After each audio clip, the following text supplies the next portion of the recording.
Bueno, ¿qué tal? Hoy vamos a ver cómo se realiza el circuito electromecánico, ¿sí? Con el software KDSIMU. Este, para ello vamos a ver algo esencial. Cuando nosotros ya tenemos cierto circuito electromecánico realizado y queremos abrirlo, ¿sí? Es lógico que vamos a ir a la carpeta donde tenemos los circuitos. Vamos a ir, por ejemplo, en este caso, arranque directo de un motor trifásico, le damos doble clic y nos va a salir este cartel indicándonos con qué software lo queremos abrir. Y no vamos a encontrar justamente el programa de KDSIMU, ¿sí? Por eso es que vamos a explicar cómo se debe realizar. ¿Qué es lo que pasa? De todos los programas que a nosotros nos están mostrando en esta lista, son todos programas instalados en nuestra máquina, ¿sí? Pero el KDSIMU no se instala, sino que es un software portable. Entonces nos va a crear un acceso directo en el escritorio, pero nosotros, para poder ir a buscar el archivo que nosotros realizamos, primero vamos a tener que abrir el software, ingresamos una contraseña que es 4962, damos OK, y ahora sí, desde acá, vamos a agrandar un poco la pantalla, vamos a archivo, vamos a abrir y vamos a buscar la carpeta circuitos electromecánicos y el archivo que realmente queremos abrir. Acá tenemos la lista de circuitos y en nuestro caso vamos a suponer que queremos abrir el arranque directo motor trifásico. Hacemos doble clic y aquí lo tenemos, ¿sí? Bien. Nosotros hoy lo que vamos a mostrar es la simbología, pero ya que está, vamos a mostrar cómo sería este circuito. ¿Qué es lo que nos está diciendo? Todo circuito electromecánico va a estar dividido, ¿sí?, en dos partes. Uno que es circuito de control, maniobra o circuito de mando, ¿sí?, que es este que tenemos acá, y que se dibuja en forma unifilar, y el circuito de potencia, que es este que tenemos de acá, y se puede dibujar en forma bifilar, trifilar o tetrafilar, ¿sí? ¿Qué es esto de unifilar, bifilar, trifilar? Se llama unifilar cuando en un solo hilo, ¿sí?, como en este caso yo conecto la línea en la parte superior, conecto el neutro en la parte inferior y todos los elementos los voy conectando, ¿sí?, en serie al circuito, ¿sí? En bifilar, ¿qué va a hacer? Que yo acá en este caso estoy teniendo dos líneas, o trifilar estoy teniendo tres líneas, ¿sí? En este caso no puedo poner línea arriba y línea abajo para armar el circuito. Por lo tanto, siempre lo que es la parte potencia va a ser bifilar, dos hilos, trifilar, tres hilos, tetrafilar, cuatro hilos. Y lo que es la parte de circuito de mando puede ser unifilar, que mayormente lo es, o podría ser bifilar también, ¿sí? Bien. Aclarando esto, ahora vamos a ver que nosotros acá tenemos distintos tipos de simbología, ¿sí? Todo esto tiene un significado y nosotros al verlo, cuando nos presentan un plano, vamos a tener que saber qué significa y qué es lo que vamos a tener que armar. Para ello vamos a salir de acá y vamos a abrir otro tipo de archivo. Vamos a poner abrir y vamos a buscar lo que sería el tema de simbología, ¿sí? Y vamos a explicar lo que es el tema de simbología. A ver.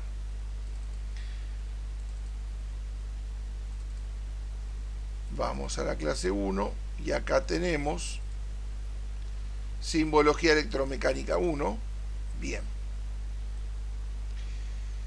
Fíjense lo que hablamos hace un ratito. Acá me está indicando para un circuito unifilar lo que es el borne de línea, ¿sí?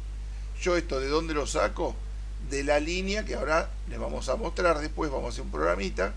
Desde acá abajo, acá me está indicando justamente las alimentaciones. Por lo tanto, cuando hago un clic, se me abre una línea de abajo y yo acá puedo insertar lo que sería otra línea en mi plano, ¿está?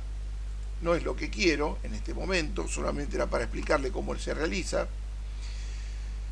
Y de esta manera yo ya tengo lo que sería la conexión de alimentación. Ahora bien, Esto sería la línea de un circuito unifilar. Esto sería el neutro de un circuito unifilar. Si yo quiero línea y neutro de un circuito bifilar, tendría que utilizar en la simbología esta que está acá, alimentación fase neutro, que es la que pusimos.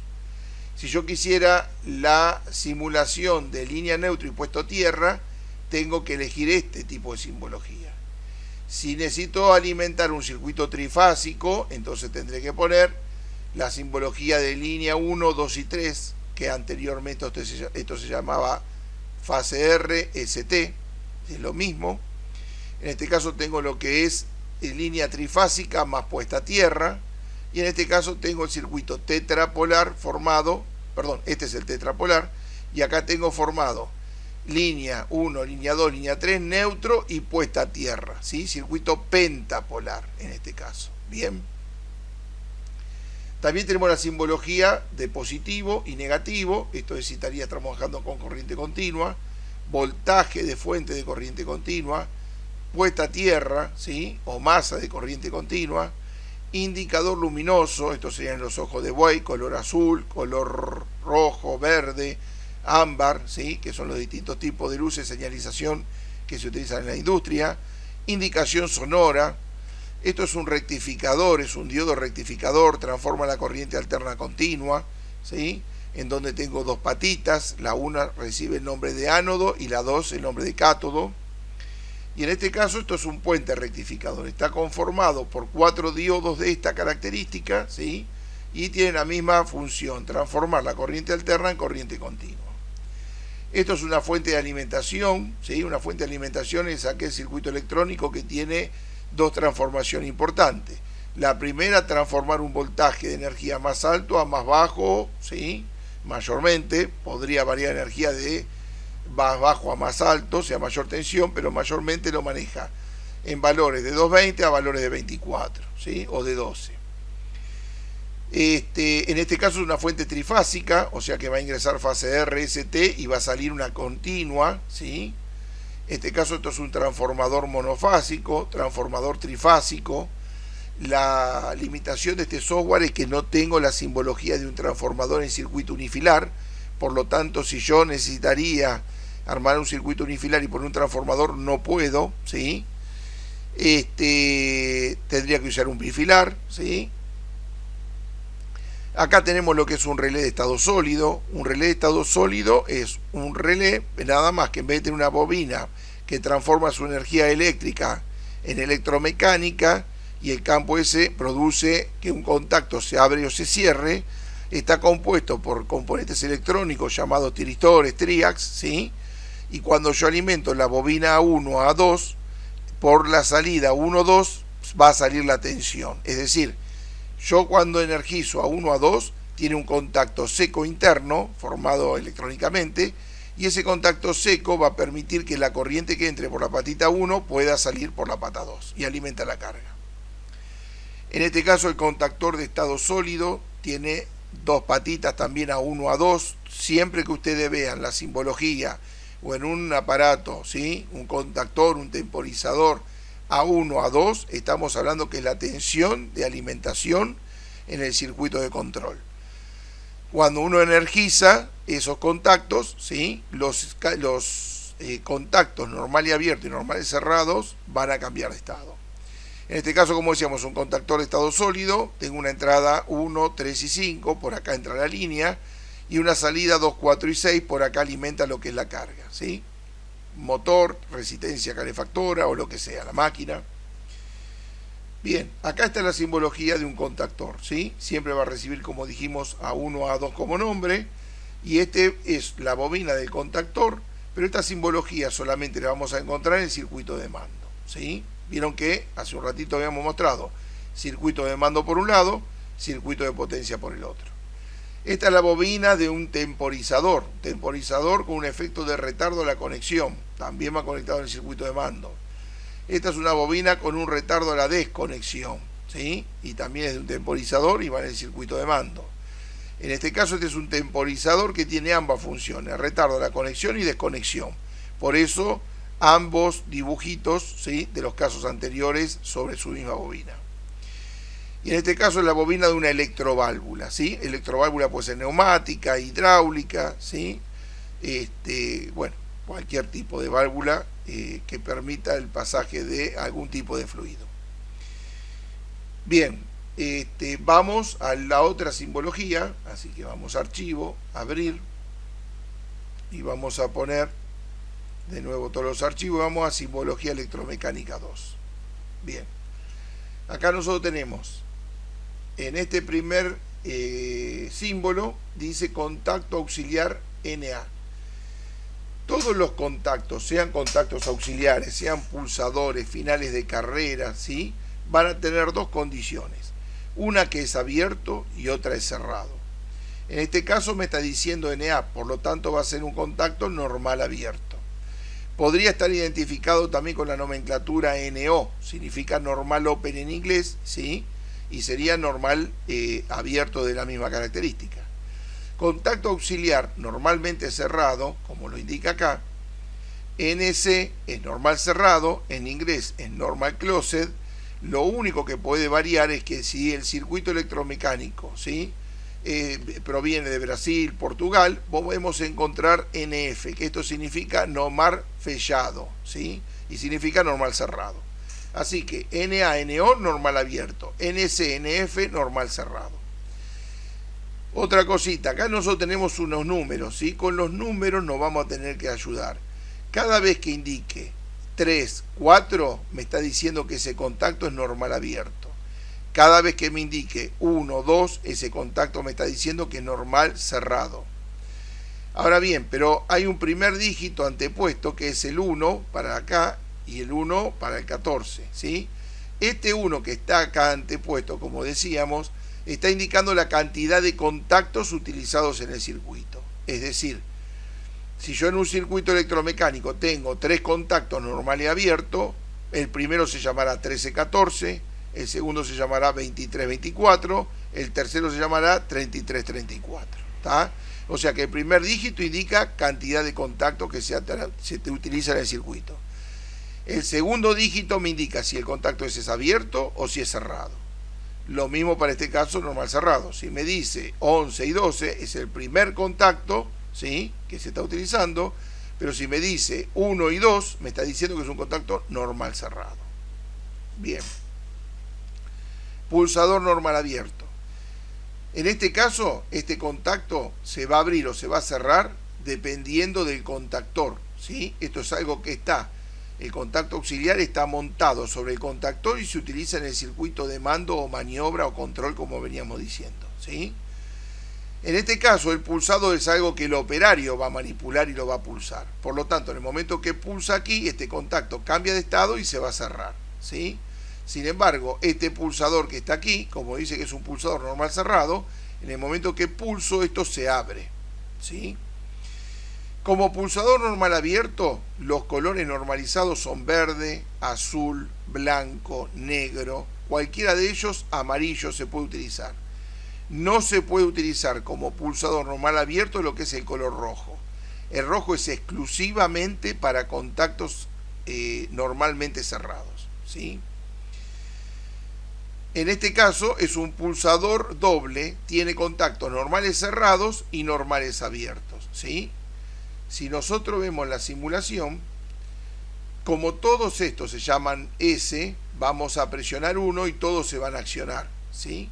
Pero quiero mostrarle cómo sería el funcionamiento. Miremos el individual, el que estoy pulsando. Yo pulso acá y este contacto como está abierto. ¿Qué pasa cuando pulso? Se cierra. Bien. Sin embargo, en este caso, que es normal cerrado, ¿qué pasa cuando pulso? Se abre. Y en este caso, como tiene ambos, el cerrado se va a abrir y el abierto se va a cerrar. Bien, ahí lo nota, ¿sí?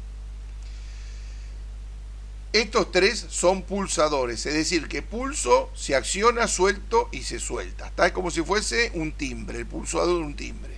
Sin embargo, en este caso son interruptores normales abiertos e interruptores normales cerrados. Y por lo que veo acá está mal, porque normal abierto está color rojo. O sea que vamos a hacer una cosa, vamos a modificarlo. Esto no es rojo, sino que es verde.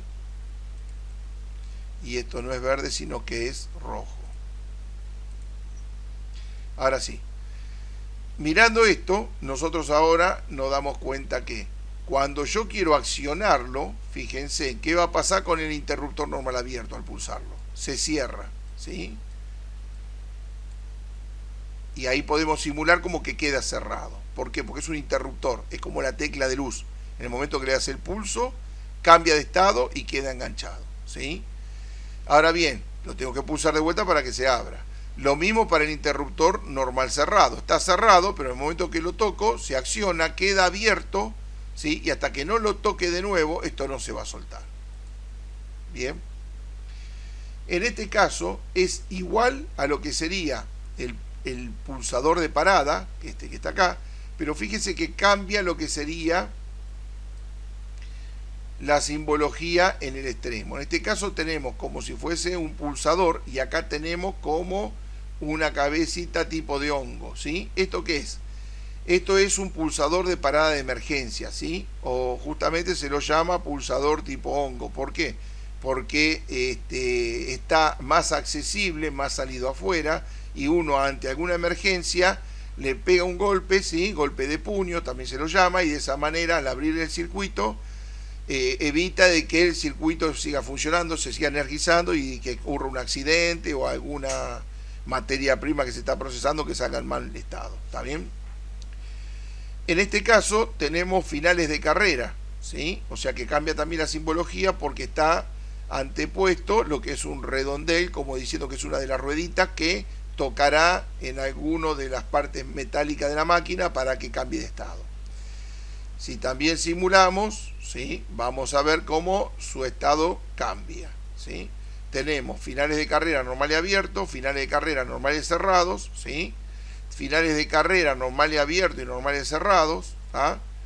Así que con cambiar solamente la parte trasera ya me está indicando si es un final de carrera, si es una parada de emergencia, si es un pulsador, si es un interruptor, ¿sí? O en este caso me está indicando si es un relevo térmico, ¿tá?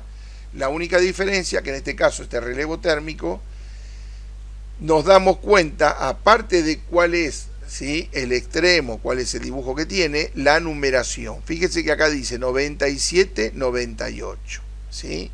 O sea que todo contacto 7, 8 va a ser un contacto abierto para relevo térmico, ¿sí? Y todo contacto 5, 6 va a ser un contacto normal cerrado para relevo térmico. O sea que esta es la simbología de un relevo térmico de contacto normal abierto, y esta es la simbología de un relevo térmico, un contacto normal cerrado. ¿Qué es un relevo térmico? El relevo térmico es un protector de motor, ¿sí? Puede existir un relevo térmico en un circuito, un guardamotor, ¿sí? Estos son los dispositivos que se utilizan para proteger a los motores o a las cargas que se conectan, ¿sí? En estos circuitos automatizados, a transformadores también, a generadores, ¿sí? Así como en los domicilios tenemos el interruptor termomagnético que protege la instalación eléctrica de sobretemperatura y de cortocircuitos, y el disyuntor diferencial que protege de fugas y de electrocución de seres humanos. Los motores eléctricos son protegidos por relevos térmicos, por guardamotores, ¿sí? Acá también tenemos contactos 95, 96 y 97, 98, o sea que tengo el conjunto de ambos, ¿sí? Este relevo térmico tiene un circuito normal cerrado y uno abierto. Bien. En este otro que tenemos acá abajo, relevo térmico también normal abierto, normal cerrado, pero a diferencia de este, yo tengo solamente un punto en común, es decir, energizo al punto 95 y por el 96 va a salir la tensión si todo funciona correctamente. De haber algún fallo, esto cambia de estado, cambia la chapita, se pone para este costado, ¿sí? El bimetal que tiene interno, bueno, no lo podemos simular porque en verdad se tiene que simular apretando lo que es potencia. Fíjense que cuando aprieto potencia, ahí todos los relevos térmicos cambiaron de estado. Y fíjense como en este caso 95 pasó a estar ahora en 98. Entonces, si ingresa la tensión por 95 y sale por 96, alimento la bobina de un contactor. Si se entra por 95 y sale por 98, voy a alimentar a una lámpara roja que me va a estar indicando que hay un fallo en el circuito por sobretemperatura, por sobrecorriente, falta de tensión de fase, baja tensión, ¿sí? Bien. Sigue la simbología de un interruptor termomagnético unipolar, ¿sí? Un interruptor bipolar termomagnético, un interruptor tripolar y un interruptor tetrapolar. ¿Esto qué es? Una llave térmica, ¿sí? Unipolar, bipolar, tripolar y tetrapolar. También, si podríamos simular, vemos cómo se acciona, ¿sí? Y como todos tienen el mismo nombre, entonces por lo tanto todas se accionan. Por eso les vuelvo a repetir, hagan caso omiso al resto y fíjense en dónde yo estoy haciendo clic con el cursor, ¿no? Bien, esta es la simbología de un interruptor diferencial monofásico y esta es la simbología de un interruptor diferencial tetrapolar, ¿sí? O sea, para un circuito de una industria trifásico. La simbología de un fusible, la simbología de un fusible con un seccionador, ¿sí? Seccionador trifásico, ¿sí? Con portafusibles. Estos son los contactos de potencia de un contactor. Es decir, nosotros hasta ahora veníamos hablando de contactor, que todavía no sabemos bien qué es, pero ya vamos a explicarlo. Y estamos viendo que tiene una entrada de línea 1 y 3 y una salida a la potencia, ¿sí? Que sería al motor, a una carga resistiva, máquina o lo que sea. 2, 4. Esto es un contactor bipolar. Son utilizados más que nada, ¿sí? Para algunos automatismos en domicilios, ¿sí? Este es un contactor tripolar, o sea que acá va a entrar la fase de RST, va a salir las tres fases y va a alimentar la carga. Se utilizan en industrias. Y en este caso, contactor tetrapolar. Voy a poder ingresar con la fase CRST y neutro y salir con la fase CRST y neutro. O alimentar, ¿sí? Con lo que sería línea y neutro, o sea, en forma individual. ¿Está? Por si yo quisiera hacer una inversión de marcha o un motor monofásico. Más adelante lo vamos a ver. Esta es la simbología de relevo térmico en el circuito de potencia, es decir, que cuando mi carga toma temperatura, lo detecta y como hoy vimos, lo detecta, se acciona y los contactos pertenecientes a mi relevo térmico van a funcionar y todos van a cambiar de estado. Bien. Y por último tenemos, ¿sí? La simbología de los motores eléctricos. Motor monofásico con 2 hilos y una puesta a tierra. Motor monofásico a 4 hilos, ¿sí? Tenemos lo que alimenta la bobina de mando, ¿sí? Y la bobina de potencia. Es decir, B1 y B2 es el circuito de arranque, ¿sí? O sea que este capacitor que tiene acá ayuda a energizar a esta bobina, ¿sí? Un tiempo desfasado. Y B1, B2 sería el circuito de potencia, ese que va a quedar permanentemente funcionando. Y la conexión de puesta a tierra. Motor trifásico, conexión a 3 hilos, B1, B2, perdón, U1, B1, W1, ¿sí? O las famosas entradas RST y la puesta a tierra. Y en el motor trifásico a 6 hilos, esto nos sirve para armar circuitos de arranque estrella triángulo, en donde ingresan las tensiones RST y van a salir las conexiones RST, ¿sí? Y la puesta a tierra. Y finalmente, un motor trifásico alimentado a monofásico, con tensión monofásica o bifásica. ¿Qué es esto? Si yo no tengo tensión trifásica y quiero alimentar un motor monofásico, ¿sí? Entro con la línea, entro con el neutro y mediante un capacitor hago el desfasaje de tensión y alimento a la bobina W1. De la misma manera que a este motor monofásico que tenía 2 bobinas, la estoy alimentando mediante un capacitor, este motor trifásico que va a tener 3 bobinas, a una de ellas la estoy alimentando mediante un capacitor, ¿sí? Bueno, espero que esto se haya entendido. Y bueno, nos estaremos conectando de nuevo y mostrando otro tipo de circuito diferente. Hasta luego.